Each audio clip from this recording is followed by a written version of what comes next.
풀집 공예박물관은 2006년에 설립되어 경기도 광주시 오포읍에 자리하고 있습니다. 설립 이래로 활발한 전시, 교육, 연구 활동을 통하여 대중에게 풀집 공예 문화를 널리 알리는 일에 매진하고 있습니다.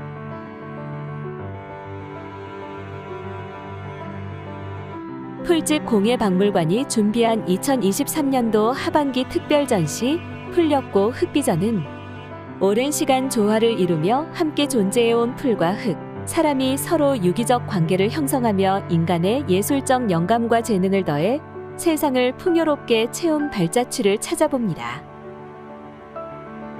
전시작품들을 통해 자연의 요소인 풀과 흙, 사람 간의 상호 보완적 관계를 돌아보고 사람의 지혜와 영감이 담긴 풀집 공예와 도자 공예의 실용미와 예술미를 감상할 수 있습니다. 풀렸고 흙비저 전시는 자연으로 둘러싸인 왕실 도자기의 본고장, 경기도 광주시에 자리한 도자문화예술단체인 문화예술복합공간 391의 4명의 도예 작가와 함께합니다. 오랜 세월 풍화작용에 의해 만들어진 흙은 그 너른 품으로 나무와 풀들을 키워내는 생명의 힘이 있습니다. 햇빛과 물과 바람으로 무성하게 자란 풀들은 신선한 공기와 초록빛 가득한 경관을 선물할 뿐만 아니라 우리의 삶의 새로운 도구로 탄생하게 됩니다.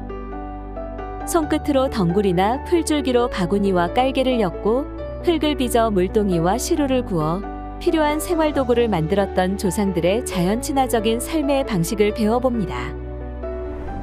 그 옛날 질그릇과 옹기들을 만들기 위해 깔방석에 앉아 흙의 불순물들을 고르고 볏짚으로 엮은 삼태기에 담아 운반하였습니다. 대나무 빗자루로 바닥에 흙부스러기를 쓸어내고 고운 흙을 밟아 반죽하여 불에 구워냈습니다. 노천 소성토기는 선사시대부터 가마 없이 노천에서 나무를 떼서 도자기를 굽는 방식이며 불작업에는 나무, 볏짚, 왕겨, 톱밥을 쓰기도 합니다. 구덩이를 파서 불을 지피고 불이 완전히 꺼질 때 꺼내기도 하고 작품이 완전히 익었다고 생각될 때 바로 꺼내기도 합니다. 유약을 바르지 않은 토기의 연기가 스며들어 자연스러운 무늬가 나오기도 하지만 산화도, 산화철 등을 뿌려 색상을 내기도 합니다. 물어벅은 바람이 세고 돌 많은 제주도에서 물을 나르기 위해 쓰였던 입이 좁은 항아리입니다. 항아리를 머리에 이는 대신 탄력 있는 대나무로 만든 구덕이라는 바구니에 넣어 끈으로 연결하여 안정적으로 등에 지고 운반했습니다. 애기 물어벅과 구덕은 크기가 작아 주로 소녀들이 물동이를 운반할 때 사용하였습니다. 질시루는 유약을 바르지 않고 진흙으로만 구워 공기의 유통이 원활하여 콩나물을 기르거나 떡, 쌀 등을 찌는 데 사용하였습니다. 풀을 엮어 원형으로 만든 시루 밑은 곡물이나 떡을 찔 때 시루 안에 넣고 내용물이 시루 바닥으로 빠지는 것을 방지하였습니다. 물동이를 이고 운반할 때 머리에 받쳤었던 고리 모양의 따리는 주로 볏짚으로 만들어 무게와 충격으로부터 머리를 보호하였습니다. 바닥에 깔고 앉을 때 썼던 두 틀의 방석은 비나 먼지, 불순물을 피하기 위해 항아리를 덮는 뚜껑으로도 사용했습니다.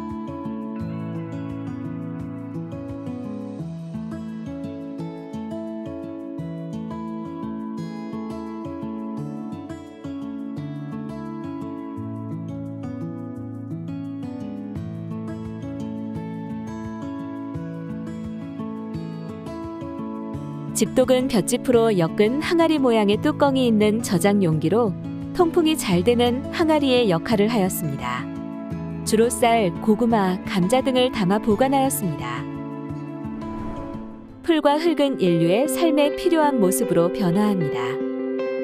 과거에는 우리 일상과 밀접하게 연결되어 의식주와 관련된 도구로서의 모습이 두드러졌지만 현대에 들어 풀과 흙은 변화를 거듭하여 사람들의 필요와 감성에 따라 단순한 도구에서 벗어나 미적 가치를 더한 유용한 물건으로서의 가치를 추구합니다. 전통의 기능을 보존하고 현대적인 삶에 발맞춰 위트와 반전이 있는 모습으로 우리 삶에 녹아들고 있는 풀과 흙의 모습을 만나봅니다. 거실 한 코너 테이블 위 코일링 항아리에 꽃을 꽂아 예쁘게 장식해봅니다. 탄탄한 대나무 소쿠리에 담긴 김이 모락모락 나는 찐감자로 허기도 달래봅니다. 묵직한 찻사발에 맛있는 차를 담아 곁들이면 어떨까요? 백자주병에 담긴 술 한 잔에 인생을 생각해봅니다. 삼과 모시풀로 그물 모양의 망태기를 엮어 끈을 끼워 넣어 술병을 담아 여행을 떠나봅니다.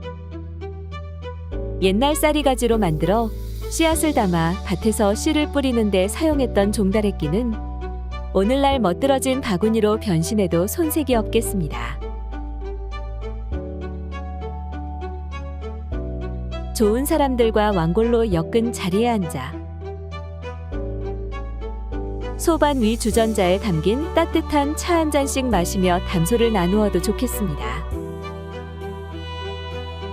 고드렛돌은 발이나 자리를 엮을 때 차돌이나 나무, 철덩어리, 허리에 홈을 파고 실을 감아매어 자리틀에 걸어 사용했습니다. 왕골이나 부들, 띠풀 등을 자리틀에 하나씩 얹어놓고 두 개의 고드렛돌을 앞뒤로 교차하여 차례로 고정을 시켰습니다. 따그락따그락 고드렛돌 부딪히는 청명한 소리가 공간에 울려 퍼지는 듯합니다.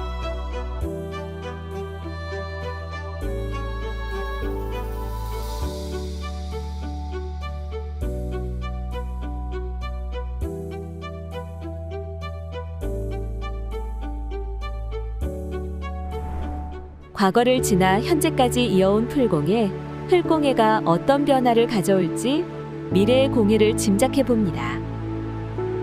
풀집과 도자공예는 인간의 삶 속에서 자연을 담아 형상화되고 기본적인 물질에서 시작해 생활에 필요한 존재가 믿는 모습으로 탄생되는 점이 서로 닮았습니다.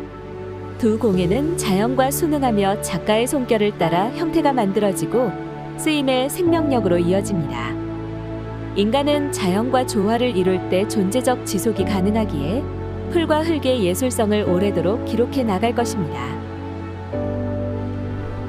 풀은 흙의 뿌리를 내려 성장에 필요한 영양을 흡수하고 흙은 풀의 존재로 인해 단단해지고 지력을 유지합니다.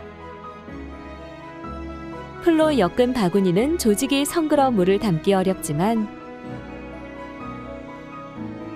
흙으로 빚은 도자기는 표면이 매끈하여 액체를 담을 수 있습니다.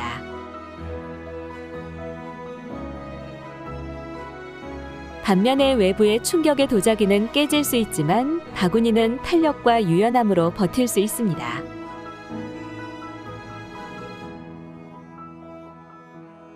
풀과 흙은 서로의 부족함을 채우고 서로 다른 영역의 성질을 존중하며 사람의 손길을 통해 공예적 효율성과 아름다움을 창출하며 공존해왔습니다.